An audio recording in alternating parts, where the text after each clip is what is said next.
여러분 안녕하세요. 오늘은 경제 성장에 대해서 배워보겠습니다. 교과서 105페이지입니다. 그래서 경제 성장이란 무엇인가 얘기부터 해볼 건데요. 경제 성장, 우리가 지난 시간까지 GDP, 국내 총생산이란 거에 대해서 배웠습니다. GDP가 어떤 지표라고 했죠? 네, 어떤 국가의 경제 수준을 알려주는 가장 대표적인 지표라고 말을 했죠. 그래서 잠시만요. 네, 네이버에 이렇게 국내 총생산이라고 검색을 하게 되면 우리나라의 국내 총생산 GDP의 정보가 이렇게 나오게 됩니다. 네. 그래서 보면은 1900조라고 말을 해요. 1900조. 근데 뭐 이렇게 명목 GDP랑 실질 GDP라는 걸 나눠서 얘기를 하는데 이건 오늘 차근차근 배워보도록 합시다. 우리나라가 1년 동안 GDP 기간 1년이니까 1년 동안 1900조 거의 2000조에 달하는 그런 물건을 가치를 생산을 한다라는 거예요. 이게 다른 나라랑 비교를 해보자면 우리나라가 11호 달러로 쳤을 때는 1900조가 1조 7천억 달러 정도가 돼요. 네. 그러니까 1달러에 1000원이니까 이 정도가 되는 거겠죠. 그러니까 우리가 1900조의 돈을 버는데 이걸 달러로 하면 1조 7천억 달러 정도가 돼요. 근데 미국은 20조 달러, 20조. 우리나라보다 한 10배 가량 더 큰 GDP를 가지고 있습니다. 네. 그리고 1인당 국내 총생산. 우리나라에서 총 버는 돈이 GDP라고 했을 때 그건 인구수로 나누면 1인당 국내 총생산, 1인당 GDP를 구한다라고 할 수 있습니다. 그래서 우리나라 평균적인 소득은 3,300만 달러 정도가 된대요. 죄송해요. 3만 3천 달러 정도가 된대요. 3만 달러면 우리나라로 환산했을 때 한 3천만 원 정도가 되겠죠? 그러니까 평균적인 연봉은 3천만 원 정도인가 봐요. 되게 제일 높은 국가는 1위 룩셈부르크로 11만 달러라고 하면 우리나라 돈으로 한 1억 정도가 되겠죠? 이렇게 평균 연봉이 1억이나 되는 나라도 있네요. 우리나라도 얼른 저만큼 성장을 했으면 좋겠습니다. 이런 지표들을 배워볼 건데 여기에 더불어서 경제 성장률 이런 것에 대해서도 살펴볼 거고요. 2.7% 우리나라 경제가 성장을 했대요. 뭐 성장률이 높은 나라는 뭐 8%, 7%도 성장을 하고요. 이렇게 경제가 성장했다. 그런 뜻이겠죠, 그냥. 이런 거를 오늘은 살펴볼 겁니다. 경제 성장이란 무엇이냐 교과서를 한번 같이 읽어보겠습니다. 경제 성장은 경제의 규모가 확대되어 한 나라의 생산 능력이 커지는 것을 말한다. 생산 능력이 커지는 것, 쉽게 말해서는 경제가 성장하는 것, 더 잘 살게 되는 것, 돈 많이 버는 걸 얘기하겠죠. 경제 규모가 확대되어서 생산 능력이 커지는 것을 말을 하는데 이 경제 규모는 흔히 국내 총생산, GDP로 이용해서 측정을 합니다. 따라서 경제가 성장한다는 것은 곧 GDP가 증가한다는 것을 얘기를 합니다. 그리고 이 얘기가 뭐 명목 GDP, 뭐 실질 GDP, 물가 변동분 뭐 이런 얘기가 나와 있는데요. 이런 거에 대해서 오늘 한번 잘 살펴보겠습니다.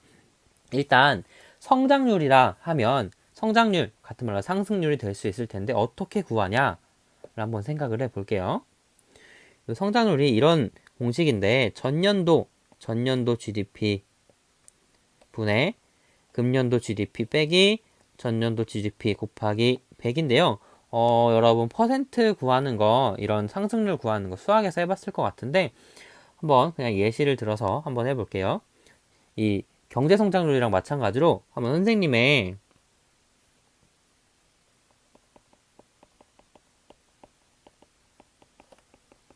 소득 상승률을 한번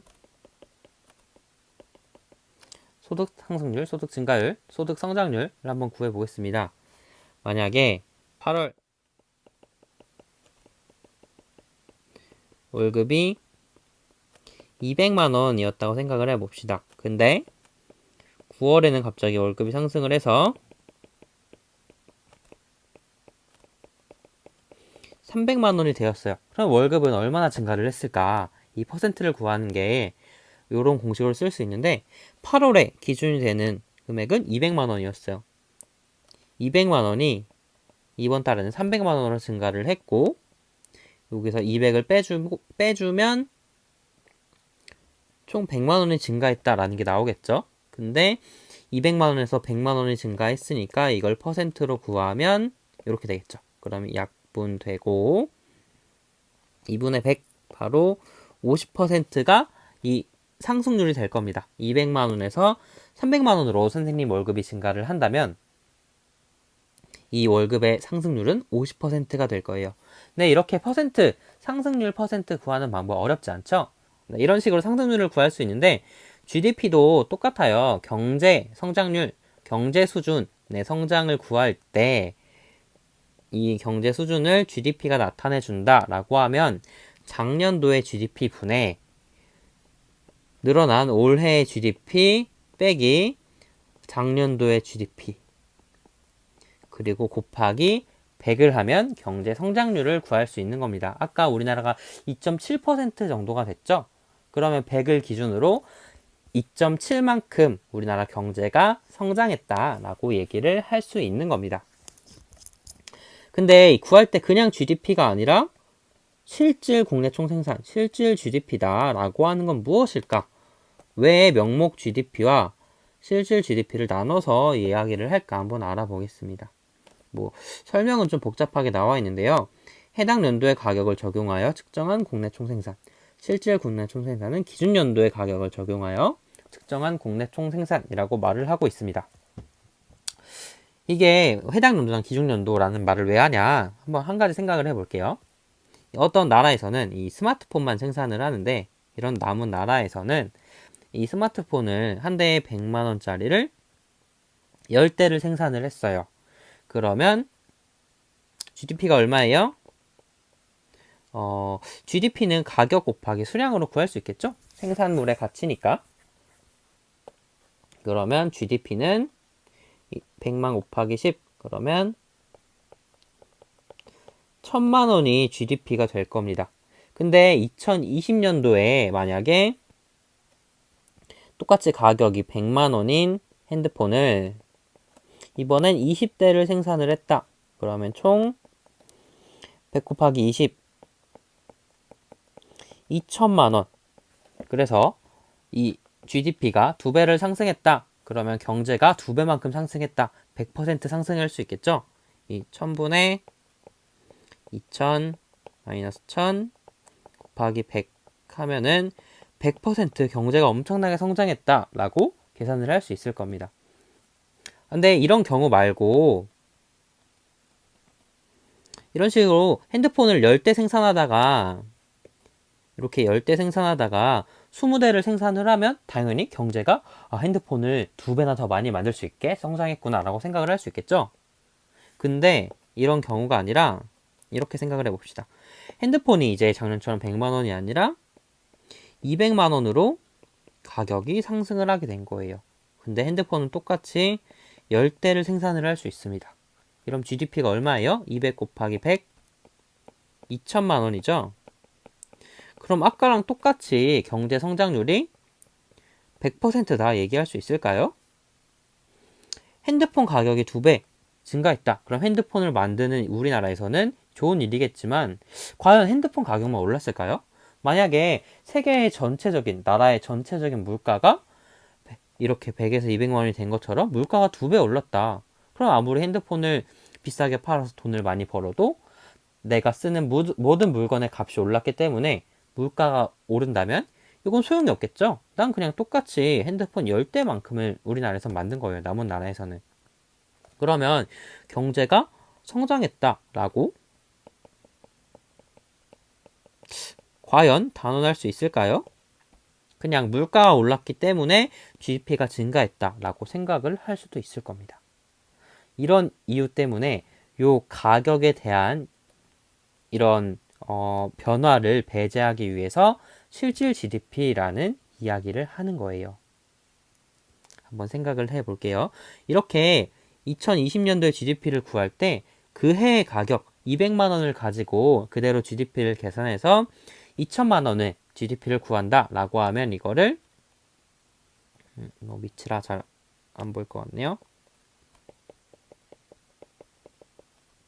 명목 GDP, 명목 국내 총생산이라고 부르게 됩니다. 어떤 의미냐면요. 명목 이름만 GDP다. 그러니까 그냥 형식상으로 측정하는 GDP다. 물가가 얼마가 상승을 했던 그냥 그 해의 물건 가격으로 계산한 GDP다 라고 해서 명목 GDP라고 합니다. 그런데 실질 GDP라고 한다면 그 해의 가격을 가지고 하는 게 아니라 만약에 기준이 되는 더 전년도나 다른 연도의 가격을 가지고 올해가 기준이면 올해로 해도 돼요. 근데 2020년도 경제가 어떻게 변했는지 알고 싶다면 작년이랑 비교하는 게 편하겠죠. 만약에 2019년을 기준으로 한다면 기준 연도의 가격인 100만 원을 가지고 생각을 해보는 겁니다. 그러면 100만 원 곱하기 10대는 GDP가 1000만 원으로 생각을 할 수 있겠죠. 그럼 생산하는 핸드폰의 개수는 전혀 바뀌지 않았기 때문에 GDP도 1000만 원에서 1000만 원으로 그대로 유지가 된다. 그럼 실질적인 그 경제 상황을 나타내 줄 수 있는 국내 총 생산이다 라고 해서 실질 GDP라고 부르게 됩니다. 좀 이해가 되나요? 다시 책으로 넘어가 볼게요. 이렇게 해서 명목 GDP는 해당 연도 그 물건을 생산한 연도의 가격을 적용을 해서 측정한 GDP고요.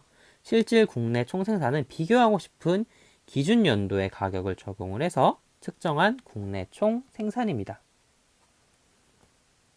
이렇게 알아봤고요. 이렇게 실질 GDP를 계산을 해서 경제 성장률을 구하는 이유는 오늘날 나라, 국가, 정부에서는 경제 성장이 주요 목표예요. 당연히 잘 살고 경제적으로 부유해지는 게 우리들의 나라의 목표라고 할 수 있겠죠. 그렇기 때문에 이거를 제대로 측정하기 위해서 실질 GDP라는 개념을 만든 겁니다. 그럼 여기 예시를 한번 같이 볼게요.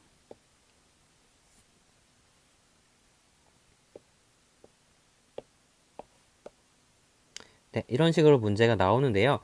A국에서 생산하는 연필과 필통의 생산량 및 가격 변화를 나타낸 거래요. 그럼 어떻게 봐야 하냐? 우리 일단 GDP를 구하려면 이 모든 생산물의 가치를 다 더하면 구할 수 있겠죠? 이런 식으로 구하는 거겠죠? 일단 명목 국내 총생산을 구해봅시다. 그럼 2016년에 명목 GDP를 구하면 그냥 그해 가격, 그해 수량을 곱하고 더해주면 되겠죠. 연필은 5,000 곱하기 200 그러면 얼마죠? 5,000에 공을 2개 붙여주고 곱하기 1을 하니까 1, 10, 100, 1000만, 10만 곱하기 100만 이겠죠? 그러면 연필 100만 원어치에 필통 2,000, 공 2개 붙이면 1, 10, 100, 1000만, 10만 이겠죠? 맞나요? 이상한 것 같지? 20만이죠? 네, 이렇게 연필 100만 원어치에 필통 20만 원어치 그래서 2016년에 국내 총 생산은 120만 원이었고요. 그리고 2017년도에는 가격이 올랐네요. 6,000원으로 연필 가격이 올랐고 생산량이구나. 생산량이 6,000개로 올랐고 가격이 300원으로 올랐어요. 미안해요. 아까 반대로 말을 했네요. 생산량 먼저 그 다음에 가격이에요. 그럼 6, 3, 18 그리고 02 하나 둘 셋, 넷, 5개 그러면 180만원 더하기 필통은 100개에서 200개로 2배나 생산량이 늘었네요. 그리고 가격은 3,000원으로 증가를 했어요. 그럼 2, 3, 6에 02 하나 둘 셋, 넷, 5개 그럼 60만원 총 더하면 얘는 240만원의 명목 GDP를 구할 수 있을 것 같습니다. 근데 이 명목으로는 가격 수량만 증가를 한 게 아니라 이렇게 수량만 증가를 한 게 아니라 가격도 증가했기 때문에 실질적인 경제 성장을 잘 알기 힘들다고 했죠. 그래서 경제 성장률을 실제로 구하려면 실질 국내 총생산을 구해야 합니다. 그럼 A국의 실질 2016년의 실질 GDP는 기준 연도가 언제예요? 2016년도죠. 그러면 그대로 그 가격을 쓰면 되기 때문에 2016년도의 실질 GDP는 똑같이 120일 겁니다. 맞죠? 해당 연도의 가격 그리고 기준 연도의 가격이 모두 같으니까 그대로일 거고요. 2017년도에 실질 GDP는 이제 가격을 다르게 계산을 해야겠죠. 2016년도의 가격으로 계산을 하는 겁니다. 연필 6,000개를 200원에 생산을 했다고 생각을 하는 거예요. 기준 연도의 가격인 200원. 그러면 6이 12, 0 5개 120만 원. 여기다가 필통은 200개를 2,000원의 가격으로 생산을 했다 생각을 하면 얘는 2, 4, 0 5개 그럼 40만 원이 됩니다. 그럼 40만 원, 120만 원 더하면 160만 원이 실질 국내 총생산이 될 거예요. 그러면 이때처럼 120에서 240으로 증가를 한 것이 아니라 120에서 160으로 증가를 했다라고 생각을 해야 됩니다. 네, 여기까지 해보고요.